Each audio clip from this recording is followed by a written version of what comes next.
Eu queria saudar todos os trabalhadores e trabalhadoras que estão aqui, que acho que somos todos, né? Somos todos nós estamos aqui a serviço hoje, mas eu queria saudar muito a equipe do teatro. Então eu queria chamar o Paulo. Como é que é? Qual foi a definição deles? Mas ela que está falando comigo já, queria chamar o palco aqui, Patrícia Braga Alves, uma salva de palmas. Patrícia, que é produtora, vai falar muita coisa, ela vai falar um pouquinho pra gente daqui a pouco sobre a trajetória dela, e junto com ela, a nossa querida Maria Fernanda Coelho, salve de palmas. As duas, juntas como amigas, como parceiras de trabalho, tem uma produtora chamada Palipalan, que é uma produtora que tem um trabalho incrível há bastante tempo aqui no Brasil, né? Era em São Paulo, mas sei que vocês estão agora em trânsito. E do Brasil, né, vamos dizer assim, e tem um trabalho muito grande com muitos artistas, tanto do Brasil quanto artistas internacionais. Então elas vão poder falar um pouquinho. Então, boa tarde, dou o microfone aqui para vocês. Boa tarde, inicialmente. Boa tarde. Vamos aqui ficar tipo Hebe Camargo. Bom, primeiro, Manuel, muito obrigada. Para nós é um prazer, uma honra estar aqui com vocês. Gostamos muito de conversar um pouco, contar, né? Porque a gente acredita que o que a gente faz, o que a gente vê, tem que ser, de certa forma, transmitido também. Meu nome é Patrícia Braga Alves. Eu comecei a minha trajetória no teatro junto a Maria Fernanda Coelho no Grupo Proteu, da Universidade Estadual de Londrina, em 1900 e alguma coisa, 80 e alguma coisa, não vou lembrando, assim, 86, 7, né? 77, 88.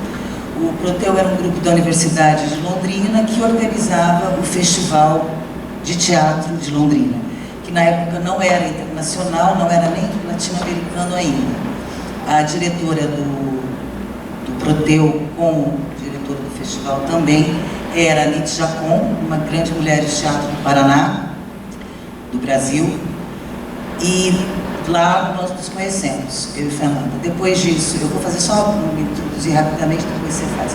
Depois disso, eu fui para a Dinamarca, trabalhei 17 anos como diretora de turnê do Eugênio Barba, diretor do Loading Theatre. Voltei para o Brasil no final de 2008. Em 2009, eu e Maria Fernanda fundamos a Palipalan Arte e Cultura. Desde então, temos trabalhado com várias instituições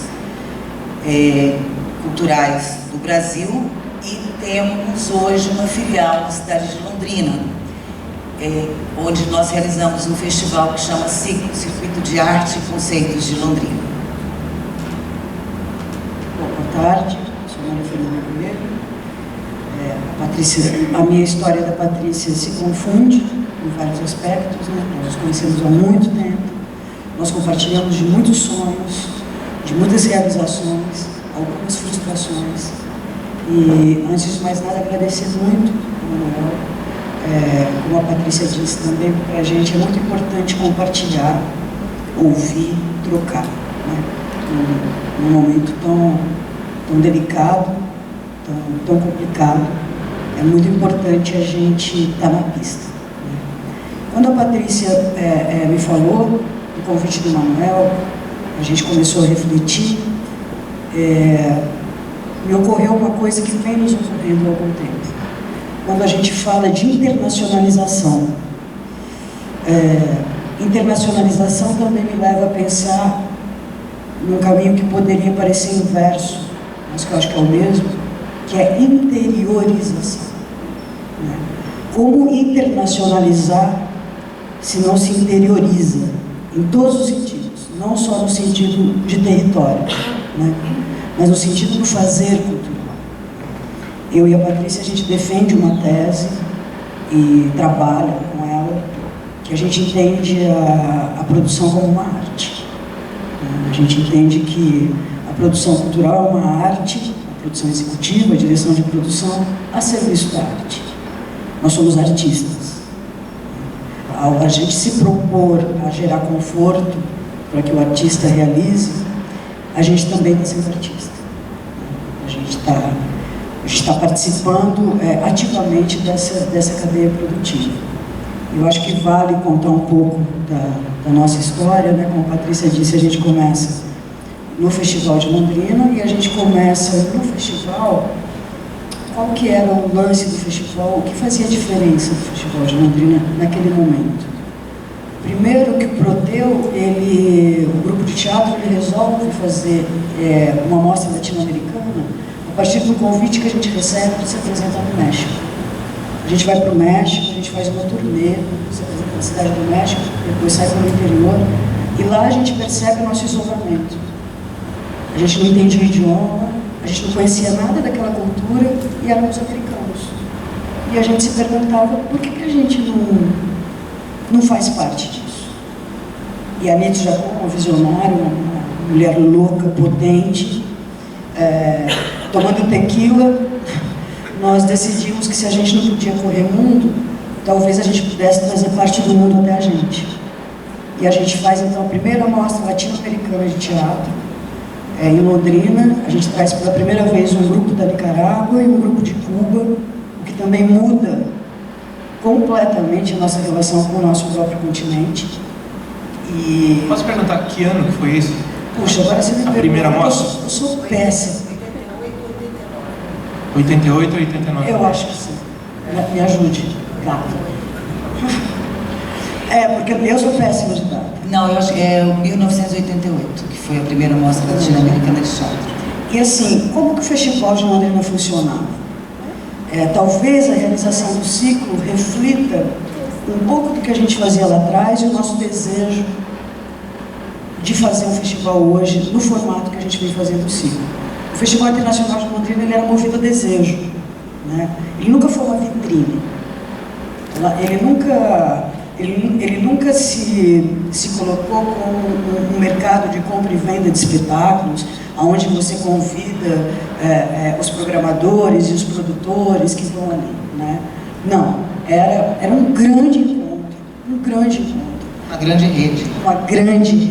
Uma rede informal, mas uma rede afetiva, importantíssima, uma rede de segurança. É importante a Patrícia falar isso, porque a gente acaba trabalhando em rede sem saber exatamente o que é uma rede. Porque como a gente começa lá atrás, as nomenclaturas elas vêm depois, né? A gente não sabia se classificar, mas tentando retomar um pouco, o que fazia do Festival de Londrina naquele momento uma coisa tão importante? Ele era feito por artistas. Eram artistas recebendo artistas. Eram artistas trocando com artistas e contaminando toda uma cidade. Londrina se transformava num grande palco naquele momento. Era um festival muito aberto, muito diverso. E falando tudo isso, por quê? A partir dessa experiência no festival, eu particularmente, a Patrícia na trajetória dela, eu na minha, a gente começa a formar uma rede de contatos muito importante e muito potente e muito coerente com o que a gente pensava, né? Eu saio do Festival de Londrina, crises e crises e crises.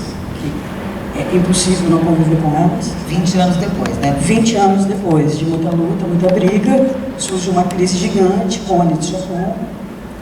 Esse núcleo organizador praticamente se dissolve e o festival passa a ter um outro caráter, não questiono nada. Ele só passa a ser feito de uma outra maneira. Mas ao longo desse tempo todo, eu e a Patrícia, principalmente quando a gente formaliza a Palipalã, a gente começa a pensar em formas de fazer festival, né? Festival é celebração. Okay? Como é que se celebra numa situação onde as companhias chegam, montam, desmontam, pegam sua mala e vão embora? Como é que se celebra? O que se celebra com isso? O que se deixa? Né? Como se construir as redes, esses relacionamentos a partir dessa forma? Exatamente, né? Nem os encontros eles acabam não se realizando. E a gente já tinha vivido um momento onde isso era possível, né? A gente fazia fóruns de cultura que vinha Darcy Ribeiro, Fernando Peixoto, Reinaldo Maia, esses grandes caras, esses grandes nomes do teatro, Sábato, Ian Michalski, que permaneciam no festival o tempo inteiro. Na nossa época também não tinha a nomenclatura curador. Eles faziam essa curadoria informal junto com a gente, né? olha, isso que está acontecendo na Venezuela é importante, deem uma olhada, olha, tem um grupo lá no Nordeste que está fazendo uma coisa, enfim. Então, esse conceito de rede, a gente tem no nosso DNA, né? E é muito forte. Então, a Patrícia vem com uma rede muito, muito potente, muito importante, vi o trabalho dela no ODI, né? E eu trago parte da rede do Festival Internacional de Londrina. Eu já vou finalizar, já vou jogar a bola para a Patrícia. Mas tudo isso para dizer que o Circuito de Artes e Conceitos de Londrina, hoje, ele é sustentado por uma rede afetiva, uma rede amorosa. A gente tinha desejo de fazer esse festival, que não fosse essa coisa pontual, mas que fosse, a gente brinca que a ideia do ciclo é que ele aconteça no decorrer do ano com explosões, né? Explode aqui, explode ali. Quando a gente pensa o ciclo, a gente inscreve o ciclo na Secretaria Especial de Cultura, vem a pandemia. Com a pandemia vem a nossa paralisação. A gente olha uma para a cara da outra, uma tela de computador e diz: o que nós vamos fazer a partir de agora? E a gente passa pela nossa cabeça não fazer. Aí vem de novo a rede. Aí vem Pino de Burto, da Itália, um grande amigo, principalmente da Patrícia, e eu herdei essa amizade. O Pino é um homem de teatro fantástico, de uma generosidade incrível. Ele nos chama para uma reunião e diz: vocês vão fazer. Vocês vão fazer isso. Não tem outra alternativa. Vocês vão fazer. Vai ser virtual, eu não sei como, mas nós vamos fazer e eu estou com vocês. Na sequência, porque originalmente a ideia do ciclo, da primeira edição dele, era que viesse o Open Program, do Mário Biagini, com os atores para fazer uma imersão com algumas comunidades, grupos étnicos de Londrina. Aí, na sequência dessa conversa com o Pino, veio o Mário Biagini, outro grande homem, generosíssimo, e diz: não, nós vamos fazer. Essa imersão acontece, então, de maneira virtual, no decorrer do ano todo, encontros fantásticos. Essa ação a gente batizou de cartão de visitas. Então a gente chamava de cartão de visitas porque era o Open Program visitando, apresentando o seu cartão de visita e pegando o cartão de visita desse grupo ou dessas comunidades. O que acontece? A arte, a manifestação artística, ela passa a ocupar um outro lugar nesse período. As necessidades eram outras. Por quê? Porque a gente começa a trabalhar com os índios Caingangue, do norte do Paraná, a gente começa a trabalhar com a Plenária das Mulheres Negras e a gente começa a trabalhar com um coletivo chamado Ciranda da Paz, que são os guerreiros da favela Bratá, aqui em Londrina. E a partir desse movimento de muita escuta, a gente vai mudando mais uma vez. A gente vai entendendo a necessidade, a urgência, né, de repensar esses eventos, esses festivais, e principalmente a força dessa rede, que a gente prefere essa rede informal, a gente prefere essa rede independente, porque nós já participamos de algumas delas, muito importantes, mas que infelizmente em algum momento viram um clube de amigos, os interesses são pessoais, a Patrícia vai discorrer mais sobre essa questão, né? Mas o ciclo chega nesse ponto. Então, quando você vai trabalhar com as mulheres negras do norte do Paraná, hoje mesmo a gente estava se perguntando, que diálogo que a gente estabeleceu? A gente ouviu. A nossa participação foi ouvir e não participar, porque nós não somos mulheres negras. Elas não permitiam mulheres brancas. E essa foi a nossa participação. E nós escutamos. Foi duríssimo para nós. Porque nós somos uma outra geração. E essa foi a nossa grande participação, o não participar. Né? Com os índios Caingangue, qual que era a necessidade dos índios Caingangue naquele momento? Era comer. Para Brasília lutar. Ir para Brasília não era dançar, não era montar uma peça de teatro, não era nada disso, era conversar, falar, era trocar, foi o que a gente fez. E as meninas da Brataque, os meninos, meninas, eles vêm com o desejo de fazer uma biblioteca com literatura preta. Esse desejo de fazer uma biblioteca, ele se desdobrou em várias outras coisas. A gente acabou fazendo uma assessoria também informal com eles, para fazer projetos, enfim, ainda é uma parceria que a gente mantém. E no final do ano passado, como diz uma das nossas companheiras do ciclo, como a gente tem mais sorte do que juízo, naquela abertura que veio da pandemia, a gente traz o Mário Biagini com ainda Open Program, porque isso também é outra isso é conversa para mais para mais um encontro, né? E a gente faz em Londrina, então, Sedentos, a direção do Open Program, na verdade, compartilhamento do Open Program, e a gente consegue viver ali um momento de extrema riqueza, de extrema importância, né? A gente costumava dizer que a gente conseguiu criar um ambiente ali, apesar de todas as precariedades sanitárias, orçamentárias, ninguém acredita que a gente, com pouco dinheiro a gente conseguiu fazer esses eventos, mas a gente criou um espaço de proteção. Eu lembro que a gente olhava um para os outros e dizia: aqui ninguém mexe comigo, né? Aqui não tem milícia que me pegue, aqui não. E eu acho que a gente deixou esse legado nesse momento. Isso é rede para a gente, né? Isso é rede de sustentação, é rede que segura. A hora que você pula, você não vai cair no chão, né? Então, eu acho que é basicamente isso. O meu conceito, acho que da Patrícia também, o nosso conceito de rede não é acadêmico. O nosso conceito de rede é vivo, é de vivência. Para a gente, rede é troca, mas rede também é confronto. Eu acho que é basicamente isso.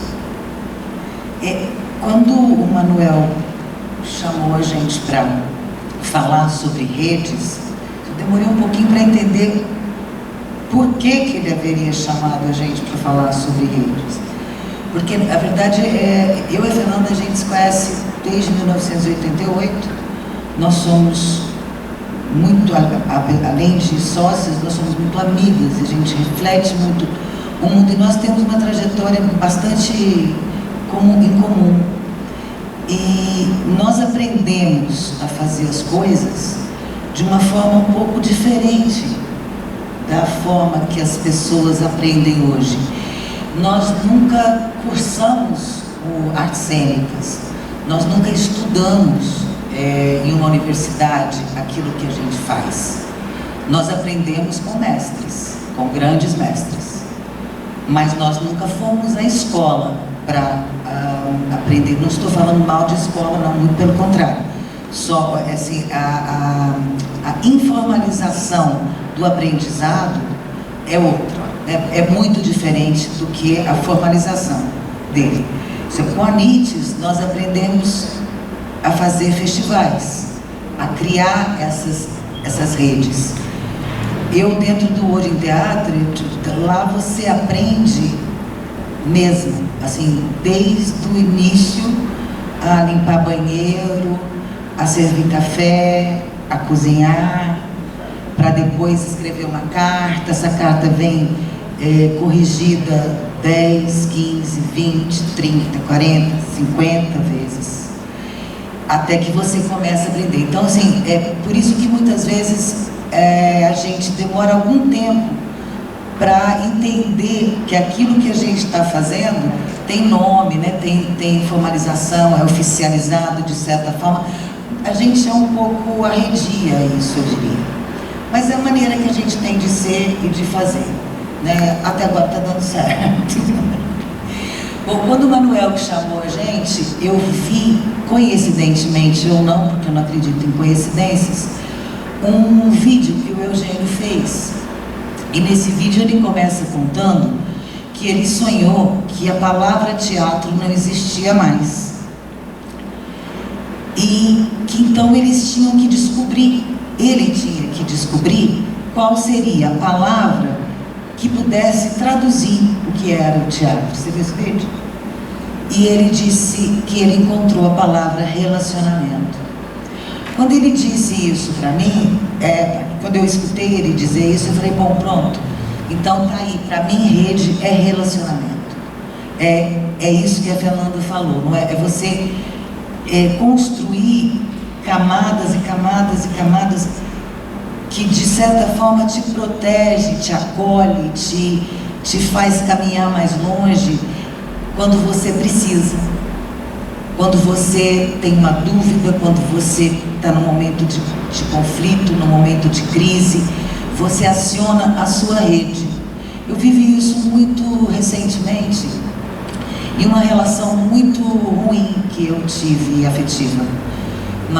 E uma relação que por um momento me fez sentir que eu era muito sozinha, mas que quando eu precisei, todas as mulheres que estavam ao meu lado e que às vezes não apareciam para mim, elas criaram uma rede de proteção ao meu redor, sem eu me dar conta disso, sem eu me dar conta. E aí eu começo a entender, mais uma vez, a gente já tinha conversado, as redes apareceram mais claras para mim.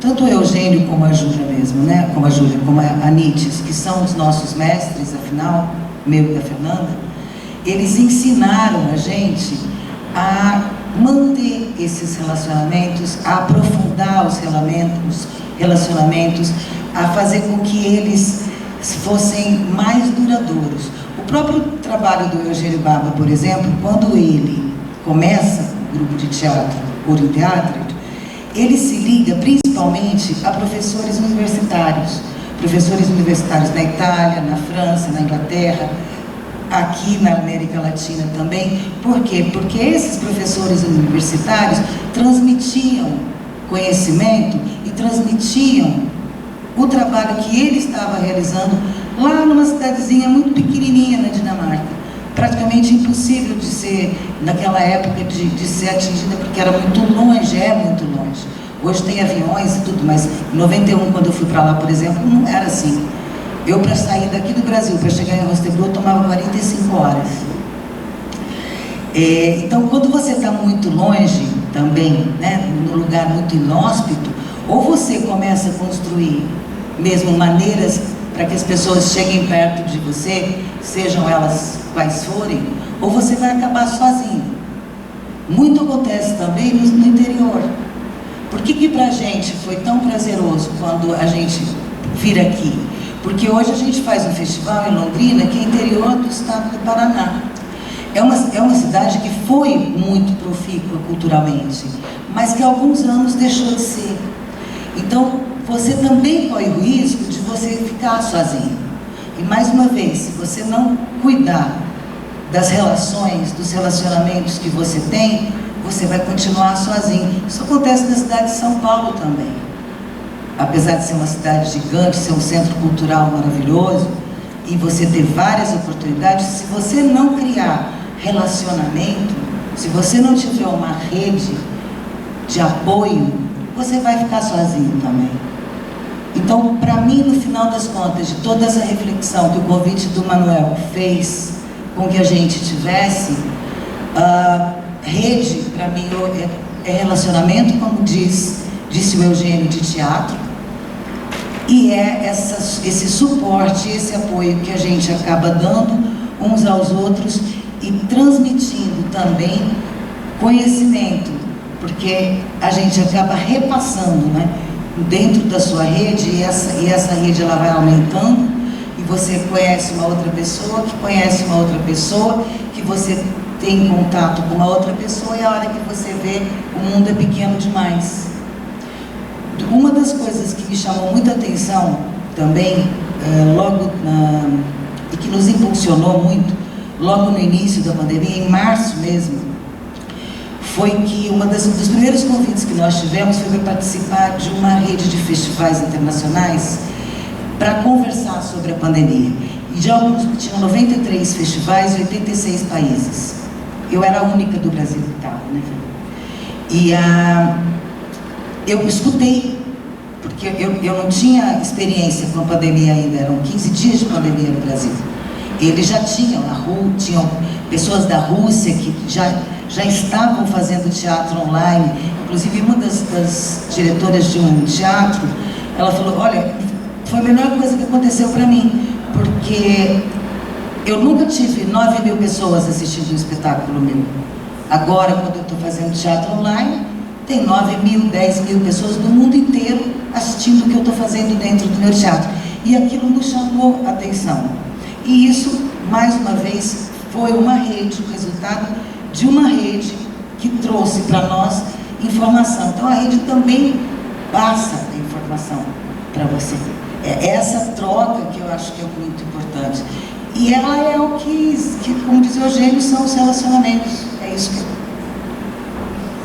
Legal. Bom, acho que começamos bem. Só para... Você perguntou, né? E aí eu acho muito legal, porque a gente está num seminário e o seminário ele tem esse objetivo de construção de conhecimento mesmo, né? De construção de conhecimento e de avanço na reflexão, né? De uma coisa conversando com a outra. E vocês trouxeram aqui, né?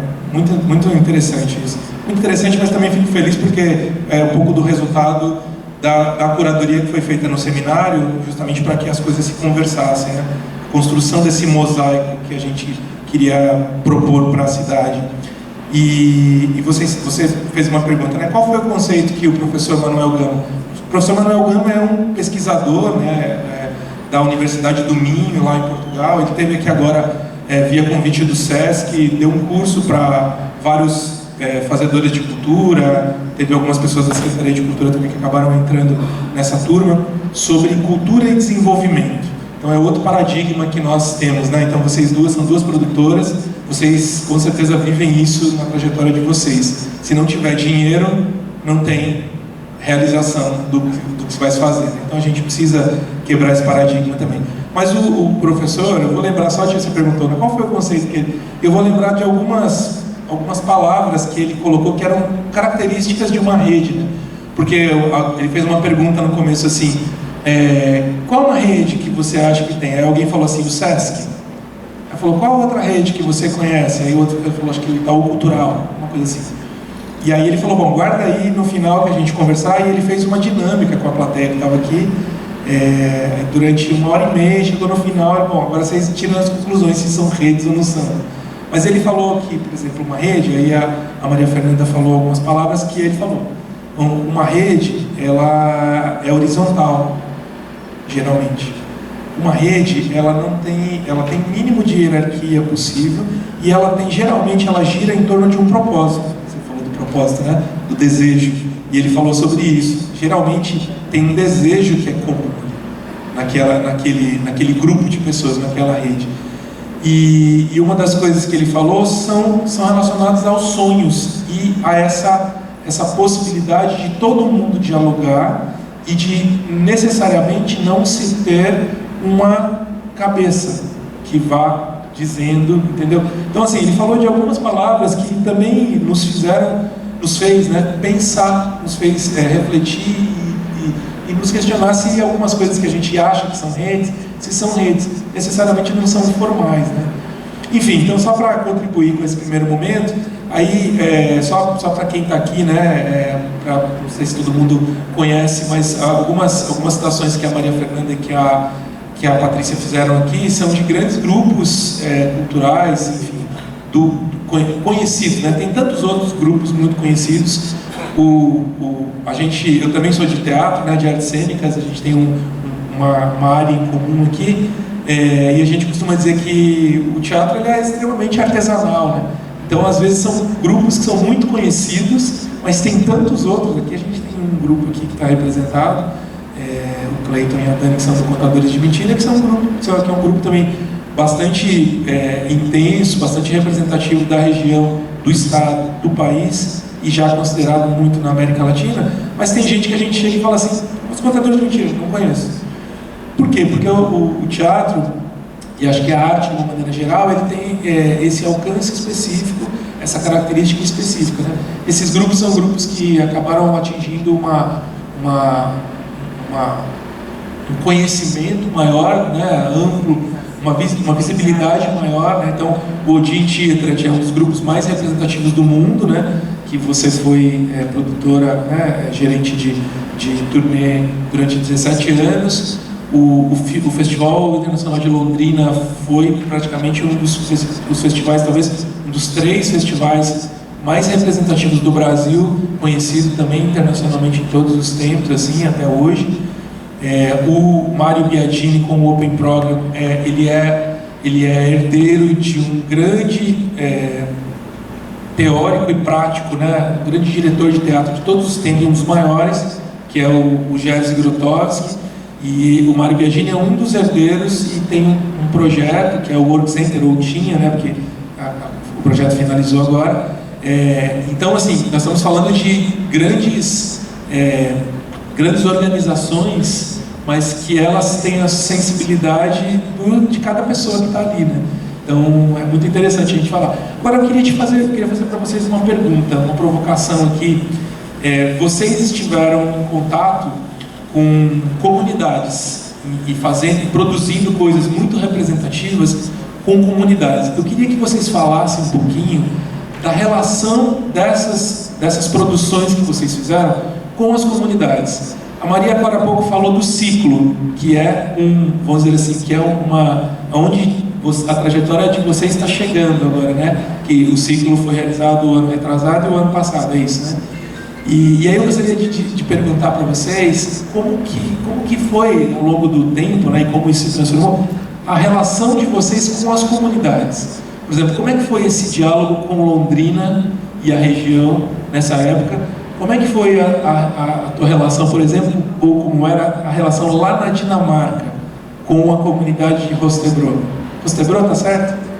Com a comunidade de Holstebro. Queria que vocês falassem um pouquinho a respeito disso. Por quê? Porque nós estamos aqui num Seminário Internacional de Cultura também com o objetivo de trazer isso e aprendizados e conhecimentos para a nossa relação com a comunidade indígena. Posso falar de Holstebro um pouquinho, só para sair um pouco do Brasil e a gente volta, porque daí o ciclo é a pérola dos nossos olhos mesmo. Por isso a gente gosta muito de conversar, porque é o laboratório de tudo que a gente fez na vida.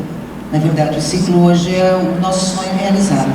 Então eu vou falar rapidamente sobre a relação do Orin Teatro com a cidade.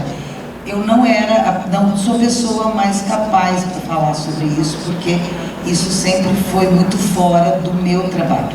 Como eu viajava muito, então a relação com a cidade nunca foi meu objetivo.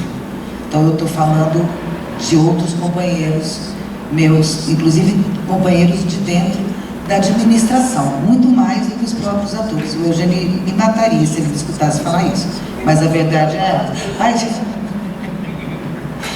Porque, na verdade, foi até escrito um livro sobre isso, por um administrador do teatro, Martin Berg, se chama. O Orin Teatro ele é sustentado pelo governo da Dinamarca, e grande parte desse apoio vem da prefeitura da cidade. E lá é muito séria, não estou dizendo que no Brasil não seja, mas existe uma seriedade muito grande, uma cobrança muito grande, quando um grupo de teatro ou qualquer outra coisa recebe dinheiro do governo para viver. Você primeiro tem que fazer mais da metade daquilo que... Se você ganha 50 mil do governo, você tem que produzir 50 mil você também, o grupo. Já começa por aí uma das condições. Uma das condições é essa. Você fala de contrapartida? Eles não chamam de contrapartida, mas é praticamente assim. Se você no final do ano não produziu pelo menos metade, igual ao que você ganhou, eles te tiram ou te diminuem o patrocínio do próximo ano. Porque quer dizer então que você não é capaz de criar você não é sustentável. Em outras palavras, naquele tempo isso não existia. E muito cedo o Eugênio entendeu que uma outra contrapartida para a cidade, para o governo da cidade, era que a população da cidade achasse que o teatro fosse importante. Porque não importava só os governos, importava a população, que a cidade achasse que o teatro, que era importante ter aquele teatro lá. Então tinha uma pessoa dentro da administração nossa que fazia só isso, que criava e estreitava laços com a cidade. Ele chamava diferentes pessoas para visitar a cidade, criava grupo de público que fosse, não sei, vamos dizer, um dia, pessoas de um asilo, de uma escola, criava e tecia toda, procurava momentos para que esses grupos fossem ao teatro, ou para assistir espetáculo, ou para assistir uma palestra, ou para passear, então, tipo, conhecer de perto o que é o teatro, ver a costureira fazendo os vestuários, ver as pessoas trabalhando no computador, os técnicos fazendo o que os técnicos fazem, os atores. Então, criava toda essa situação. Além disso, criou-se um festival que se chama Festua, que é bienal e que utiliza, na verdade, toda e qualquer espécie, assim, pode ser qualquer... O Eugênio trabalhava com exército, trabalhava com bombeiros, trabalhava com a associação dos carros antigos, com vários, ele movia, entrava em lugares que nunca se pensou em trazer teatro para lá. E fazia grandes espetáculos, grandes apresentações, grandes exposições, inclusive instalações, esculturas foram feitas. Construímos um barco uma vez com a população da cidade inteira. Depois esse barco foi usado para um espetáculo final. E até hoje existe esse festival. Então essa relação com a cidade é fundamental para que o grupo continue existindo.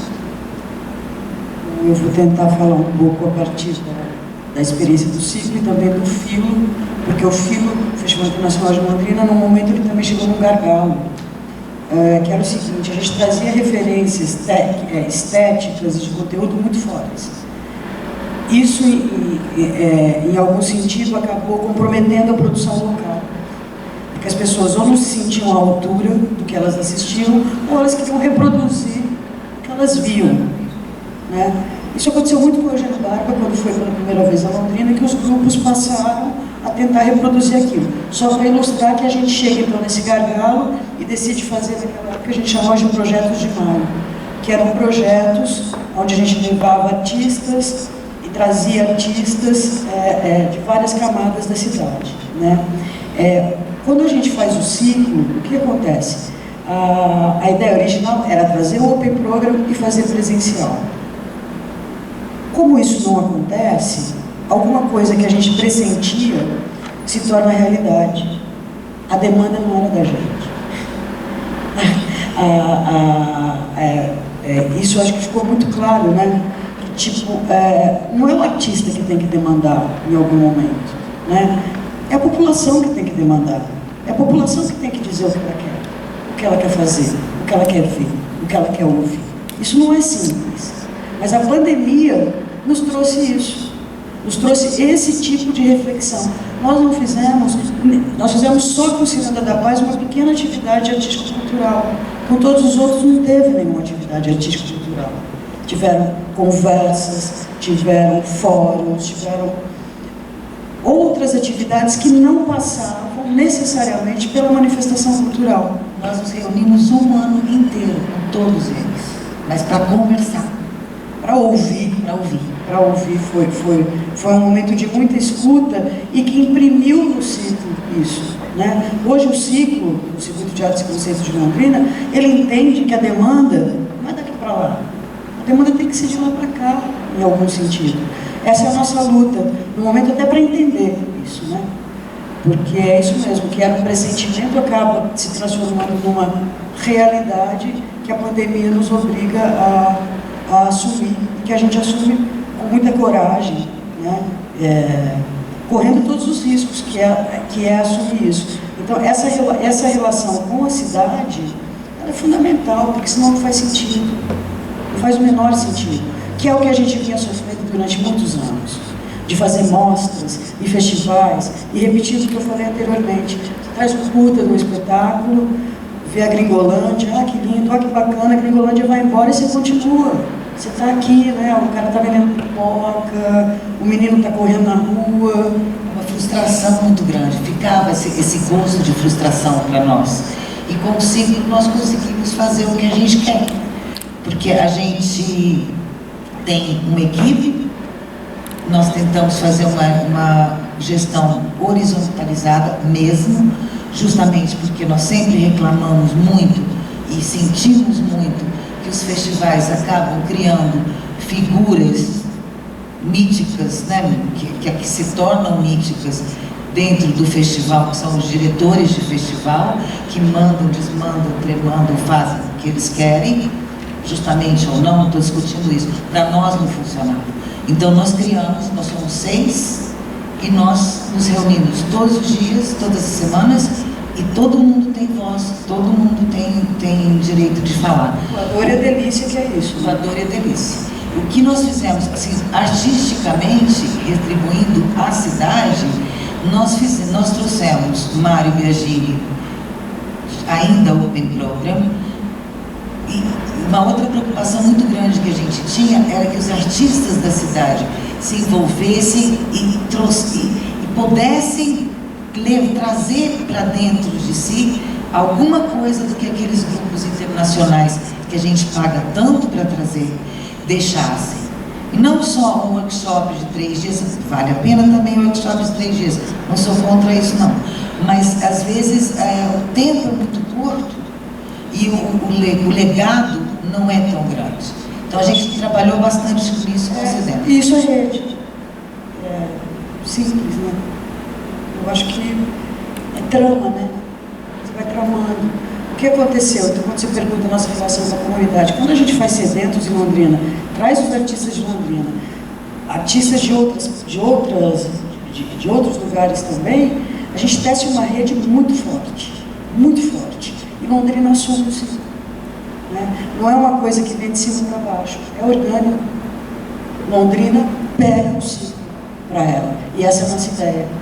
E tem uma última coisa que eu gostaria de falar sobre o ciclo, que me parece muito importante e interessante, que o que começou como um festival acabou se transformando num movimento. Né? A gente diz hoje que o ciclo não é um festival, o ciclo é um movimento. E movimento, para ter movimento, a gente precisa de rede, senão a gente não sai do lugar. Legal, gente. Podemos abrir para a participação da galera? Alguém tem alguma pergunta, alguma colocação a fazer, algum comentário sobre o papo que está rolando aqui? Eu tenho mais alguma, só o Galo. Pode levar ali, por favor, Rê?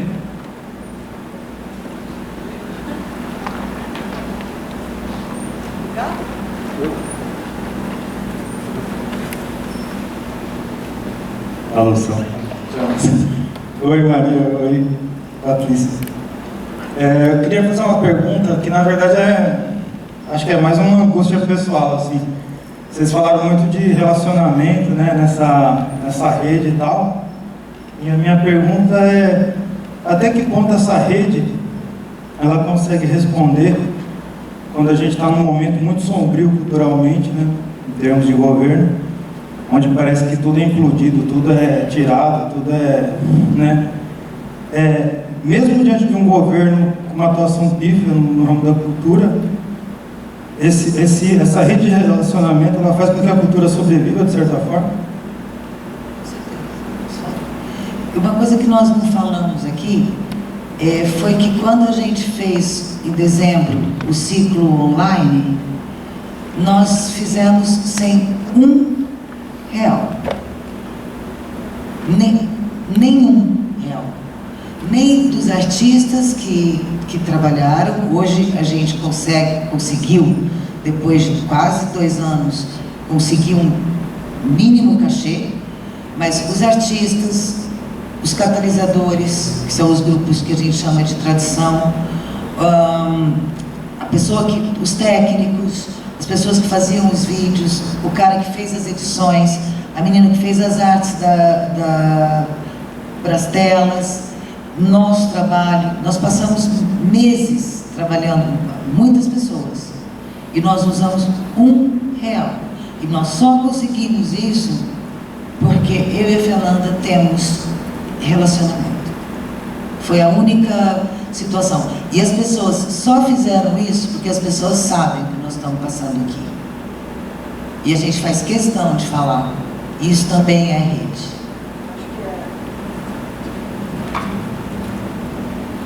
Mais uma vez citando o Mário Biagini, né, do Open Program, é uma coisa que para mim é inesquecível, que ele nos disse quando a gente começou a fazer o ciclo. Ele falou: nós devemos muito ao Brasil, nós precisamos retribuir.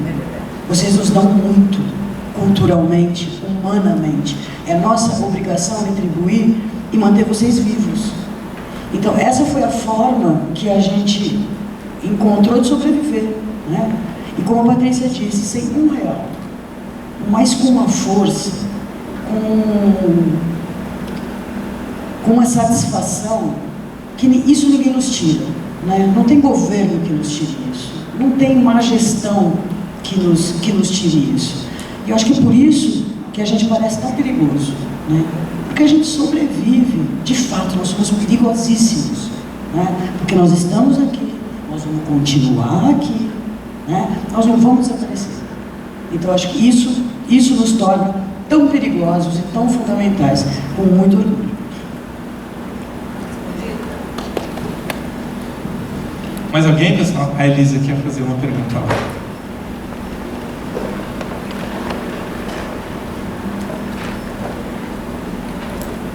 Oi, boa tarde.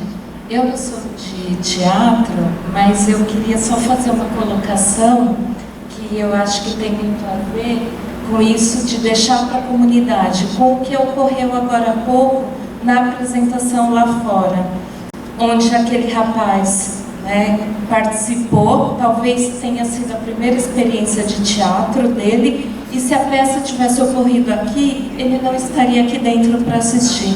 Então, alguma coisa causou nele.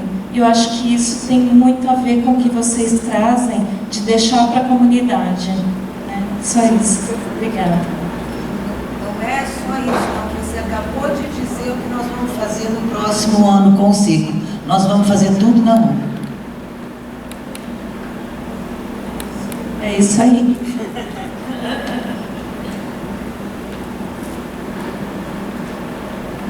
Mais alguém? Mais alguma colocação? Professor Ciro Pironde, que chegou aqui agora, vai estar participando da mesa com a gente daqui a pouquinho. Tem uma mesa quase completa aqui. Boa tarde, prazer. Conheço o trabalho de vocês e uma alegria estar aqui com vocês. Eu cheguei atrasado, mas eu ouvi um pouco e conheço o trabalho de vocês. E eu gostaria de dizer que, assim, uma provocação, né? A cidade é um lugar da educação, da civilização. Portanto, tudo que nós fazemos, nós seremos capazes de fazer se a cidade nos abraçar. No entretanto, nós temos feito cidades que só nos afastam, são cidades segregadas. Então eu queria ouvir um pouco de vocês disso, como que essa dimensão do teatro, do evento, das coisas que vocês realizam, se relaciona com essa cidade que infelizmente é uma cidade que segrega e não abraça. Mais uma vez, voltando para a pandemia, né? Teve duas ações que nós fizemos no ciclo que foram muito significativas com relação à cidade, à arquitetura da cidade, a conversar com essa arquitetura. A gente fez, quando a gente ainda estava online, o que a gente chamou de reviravolta, que eram pequenos vídeos projetados no edifício Júlio Fugante, que é um edifício histórico da cidade. Como que a gente se relacionou com a cidade nesse momento? Como é que as pessoas se relacionaram com a cidade? A gente obrigou as pessoas, de certa forma, naquele momento tenso, de tanta tristeza, de tantas mortes, a gente leva um pouco de poesia, a gente leva um pouco de alento e a gente faz com que as pessoas olhem para cima. Então, eu acho que aí a gente estabelece uma relação com a cidade muito legal. No dia 1º de maio, exatamente, há um ano atrás, com o Danilo Villa, um artista de Londrina, a gente faz uma instalação chamada Eu Te Darei o Céu, Meu Bem. O que era Eu Te Darei o Céu? No dia do trabalho, no coração da cidade de Londrina, na Concha Acústica, que é palco de manifestações culturais e políticas e faz parte da história da cidade, o Danilo propõe que a gente coloque um guindaste e que a gente içou uma faixa a 30 metros de altura, com esse enunciado: eu te darei o céu, meu bem. Mais uma vez, a gente desvia o olhar, a gente mexe com o cotidiano da cidade e a gente, ao final da tarde, no cair da tarde, a gente entra com uma iluminação cênica valorizando esse centro deteriorado, né? E a gente entra com a valsa londrina do Arrigo Barnabé. Então eu acho que a gente consegue, de alguma forma, a gente consegue se relacionar com a cidade e fazer com que as pessoas também se relacionem com esses espaços, né? Como a Patrícia disse, o ano que vem o ciclo ele pretende ser todo na rua. E a gente está junto com o Pino de Budo da Itália, fazendo um projeto que ele faz ao redor do mundo, que é Cidades Invisíveis, é baseado no Italo Calvino, né? Que é justamente descobrir a cidade. É descobrir essas camadas da cidade que a gente cotidianamente não consegue ver. E tem uma outra coisa que a gente ainda não sabe exatamente o que é, né, Paty? Que a gente está chamando dentro do ciclo, que a gente está chamando de curto-circuito. Que seria também o Potlatch, o Pino de Budo, com Cidades Invisíveis, a gente chama de ciclo na cidade. E o curto-circuito seria também criar algum tipo de atrito entre artistas, arquitetura, fazer alguma coisa ali explodir. Não sei se eu fui muito... Né? E lá vocês têm uma atenção histórica da arquitetura, porque o senhor de Lava Artigas. Exatamente. E que eu não sei se você sabe, Ciro, que parte disso já foi destruído, né? Eu sei. Né? Eu dirigi a Fundação Artigas. Claro. Tragicamente, né? Tragicamente aconteceu isso. Obrigado, professor, pela pergunta, pela provocação. Pessoal, alguém mais gostaria de... A Daniela aqui. Pode pegar aqui, por favor.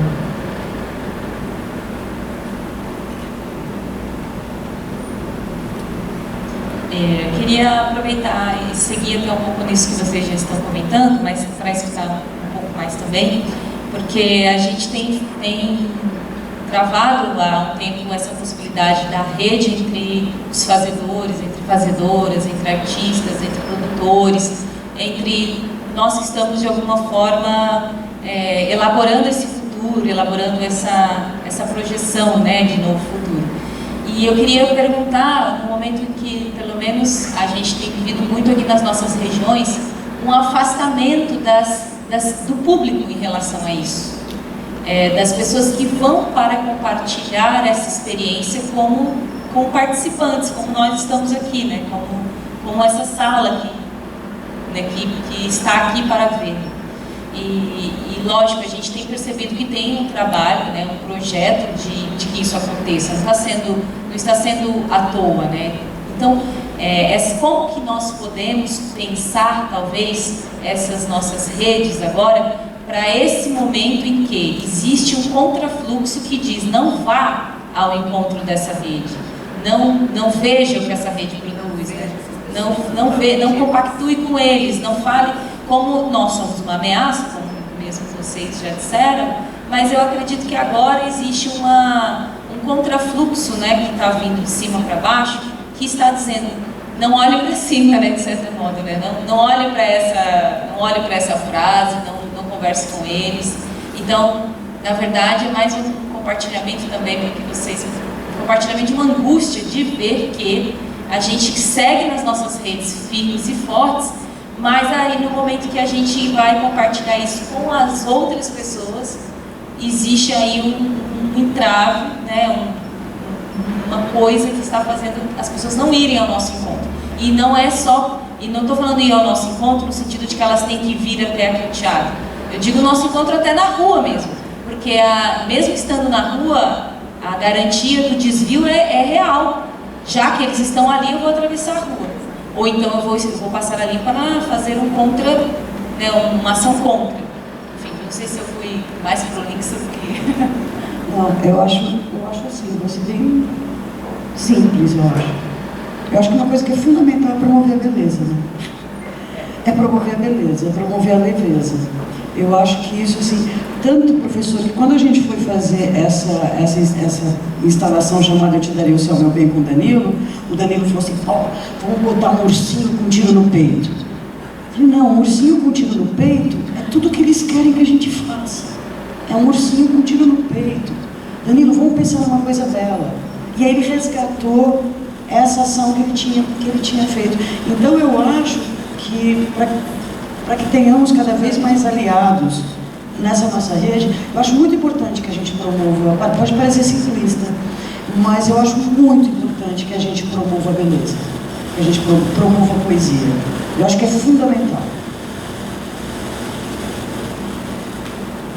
Você fez um comentário agora que é muito complicado para a gente que faz, né? Teatro, música, arte, né?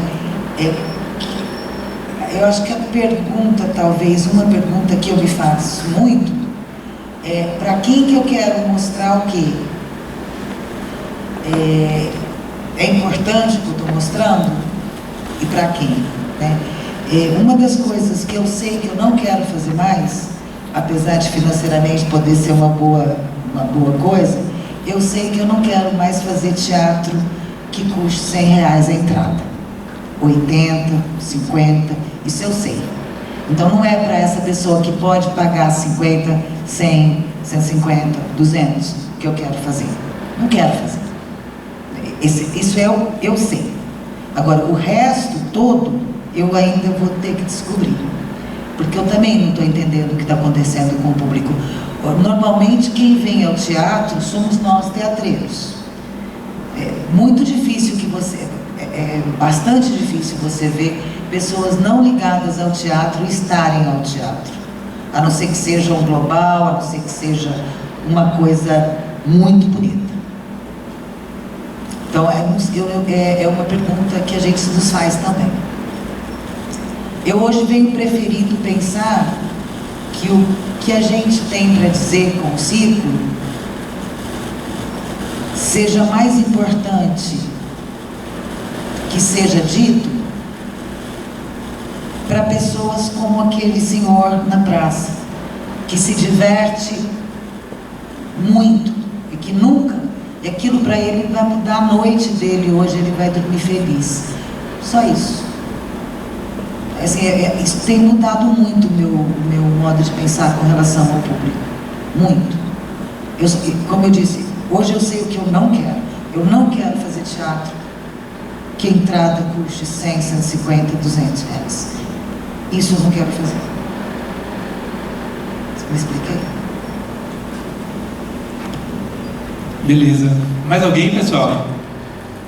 Queria fazer um comentário aqui e, de novo, costurando com coisas que apareceram aqui no seminário, né? Você falou um negócio que para mim é muito importante agora. A gente aqui no seminário tem se questionado um pouco, né, em várias apresentações, várias palestras, enfim, lá de rede do professor Manuel. A Luciana Guilherme, uma pesquisadora lá da UFRJ, na segunda-feira, ela fez a palestra online, mas foi exatamente como se ela estivesse aqui, tanto que foi o calor, assim, muito bacana. E aí, enfim, a gente falou muitas coisas, e ela trouxe uma coisa, e a gente trouxe durante o seminário esse questionamento sobre essa importância, de fato, da cultura, né? Aqui a gente tem se questionado muito sobre a Secretaria de Cultura, e ela que citou na segunda-feira aqui, falou assim, o Gilberto Gil, quando ele entrou, ele falou assim, a gente tem que tomar cuidado para a gente não fazer um Ministério das Artes, a gente tem que fazer um Ministério da Cultura. Então a cultura é muito maior do que isso, né? E aí, ao longo do seminário, a gente vem falando um pouquinho sobre esse papel da cultura e tal. E lá na segunda-feira também, ela fez um comentário, que aí acho que tem a ver com o que você está falando. Ela falou assim, eu tenho um case, a Luciana Guilherme é acadêmica, né? É mestra, doutora em políticas públicas de cultura e tal. Ela falou assim, eu tenho um case que eu vi durante a pandemia agora, que o pessoal, alguns médicos no Canadá, estão fazendo assim, eles estão receitando assim, sei lá, uma aspirina de 8 em 8 horas, mais um antialérgico e uma ida ao museu. Porque eu acho que tem a ver com isso que você falou agora, sobre essa coisa que mudou, de repente, o dia de uma pessoa, ter visto o espetáculo, ter visto uma escultura, uma exposição do Lúcio, ter visto o mural do Galo, enfim, ter visto uma peça de teatro de vocês. E a gente mesmo, os fazedores de cultura, e quando eu digo os fazedores, eu não estou falando só os artistas não, estou falando quem é produtor também, quem está envolvido nessa cadeia. Às vezes a gente não tem, a gente tem um pouco de, eu não sei se é humildade em demasia, professor Ciro, sobre a importância e o impacto que a arte e a cultura têm. E como eu disse, de novo, não é só a arte, mas, por exemplo, o pessoal da Congada aqui de Mogi, que sintetiza religião, dança, fé, movimento, uma parte social, entendeu? Quando eu vejo a Congada, eu mudo, entendeu? É cultura, né? Então eu estou indo para além da arte, né? Então, eu acho que tem muito a ver com isso, assim. A gente tem muito se perguntado e o seminário tem servido para ampliar esse olhar. Não só esse olhar, mas essa consciência de quem faz. Nós aqui no Poder Público e quem esteve vendo e quem pode estar vendo daqui a pouco, porque está sendo gravado, também estão sendo gravados todos os encontros aqui.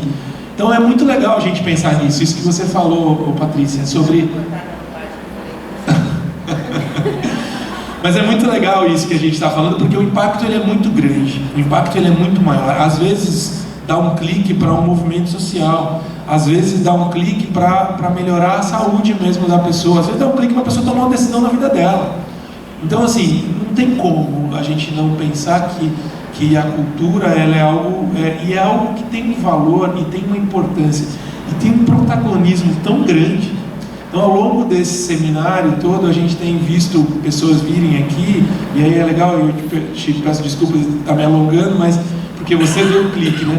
E que tem falado sobre como a arte e a cultura são protagonistas e relevantes e fundamentais para outras áreas do conhecimento e da sociedade. Ontem veio aqui a Marjorie Hirata falar sobre tecnologia, e ela que falou sobre metaverso, né, sobre várias coisas, e ela falou assim, mas vamos pensar um pouquinho, se vocês acham que a cultura não é importante na sociedade, a gente sempre fala do pessoal da cultura ir para a tecnologia, né?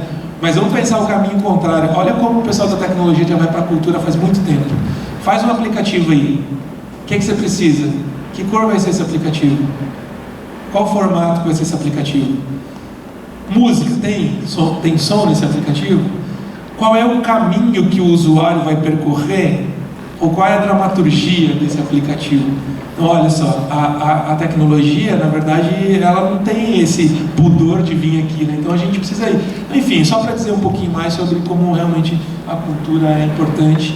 Eu queria aproveitar então e agradecer a Maria Fernanda, agradecer a Patrícia, essa generosidade que vocês tiveram de virem até aqui e de compartilhar com a gente, de construir, colocar mais esse tijolinho aqui nessa parede, nessa construção que é o seminário, né? Então, queria uma salva de palmas, por favor, pessoal.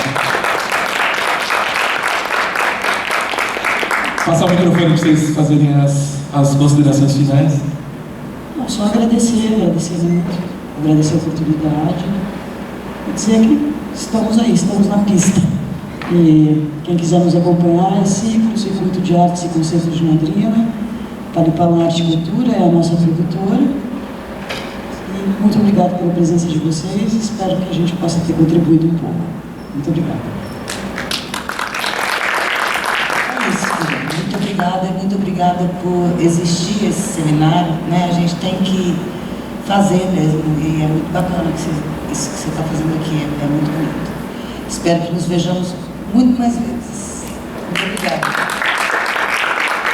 Então, o Seminário Internacional de Cultura realizado pela Secretaria Municipal de Cultura. Então, a gente agradece em nome da Secretaria, da secretária Kelly Chacon, de toda a equipe. E a gente convida vocês que estão aqui a continuarem aí. Daqui a pouquinho, às 5 horas, a gente começa o último encontro de hoje do seminário, que vai falar sobre arte pública. Acho que vai pegar o gancho aqui, né, sobre essa discussão aqui também, com o professor Ciro Pirongi, nosso querido Lúcio Bittencourt, o Galo, o Galvani Galo e o Mário Sérgio. O professor Mário Sérgio está chegando por aí para compor a mesa também. Tá bom? Então, daqui a pouquinho a gente volta. De novo, obrigado. Obrigado. Valeu, gente.